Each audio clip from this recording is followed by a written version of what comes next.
Kalian pernah dengar nggak kalau Malaysia sering disebut Malaydesh? Nah, jangan salah, ini bukan salah ketik atau nama baru buat negara, tapi ada cerita lucu di balik julukan ini. Tapi sebelum itu jangan lupa di-subscribe ya, biar nggak ketinggalan konten menarik lainnya. Jadi ceritanya begini, banyak banget orang Bangladesh yang bekerja di Malaysia, sampai-sampai beberapa daerah di Malaysia tuh udah kayak cabang dari Bangladesh. Serius loh, makanya ada yang bilang, ini Malaysia apa Malaydesh sih? Di sektor konstruksi, perkebunan, dan manufaktur, orang-orang Bangladesh ini mendominasi banget. Kalau kalian pernah jalan-jalan di kota besar di Malaysia, pasti pernah lihat mereka bekerja keras di panas terik. Sebenarnya ini bukan kebetulan. Malaysia jadi salah satu tujuan favorit mereka karena di sini banyak peluang kerja dan upahnya jauh lebih baik dibanding di negara asal. Jadi, ya wajar aja mereka banyak banget di sini. Tapi tunggu, nggak cuma masalah kerjaan doang loh.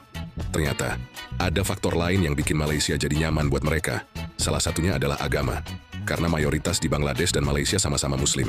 Jadi mereka ngerasa kayak di rumah sendiri. Tapi jangan dikira mereka cuma sibuk kerja ya. Komunitas Bangladesh di Malaysia itu aktif banget.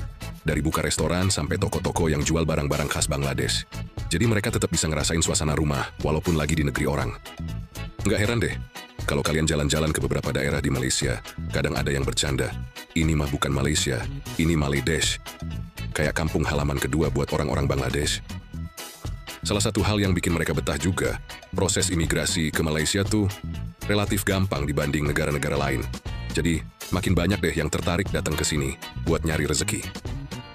Tapi tunggu dulu, kalian tahu nggak ada sebuah penelitian yang bilang kalau pekerja Bangladesh ini berperan besar dalam perkembangan ekonomi Malaysia, terutama di sektor-sektor yang susah banget dapat tenaga kerja lokal. Jadi nggak heran kalau kita lihat mereka ada di mana-mana. Mulai dari bangun gedung pencakar langit sampai ngejaga perkebunan sawit, mereka ada di barisan depan. Tapi yang seru, di beberapa daerah komunitas Bangladesh ini bahkan punya festival-festival sendiri. Jadi, kalau kalian lagi di Malaysia pas ada festival Bangladesh, jangan kaget kalau suasananya berasa beda banget. Tapi tenang aja, semua ini bukan berarti Malaysia kehilangan identitasnya. Justru, keberagaman inilah yang bikin Malaysia makin kaya budaya. Bayangin, bisa nyobain makanan Bangladesh tanpa harus jauh-jauh ke Dhaka. Makanya sih, walaupun bercanda, julukan Malaydesh ini menunjukkan betapa eratnya hubungan kedua negara. Bukan cuma soal kerjaan, tapi juga soal budaya dan kehidupan sehari-hari. Bayangin aja, suatu hari mungkin kalian akan jalan-jalan ke Kuala Lumpur dan dengar bahasa Bengali lebih sering dari bahasa Melayu. Nggak usah heran. Itu bukti kalau persahabatan antar negara makin erat. Jadi begitulah cerita kenapa Malaysia sering disebut Malaydesh. Dari urusan kerjaan sampai urusan budaya, Bangladesh udah jadi bagian penting dari kehidupan di Malaysia. Siapa tahu besok kita bakal dengar julukan baru lagi, Malaydesh atau Banglasia mungkin. Siapa yang tahu? Oke, mungkin itu aja pembahasan kita. Dan bagaimana pendapat kalian tentang hubungan dua negara ini? Tulis di kolom komentar ya. See you.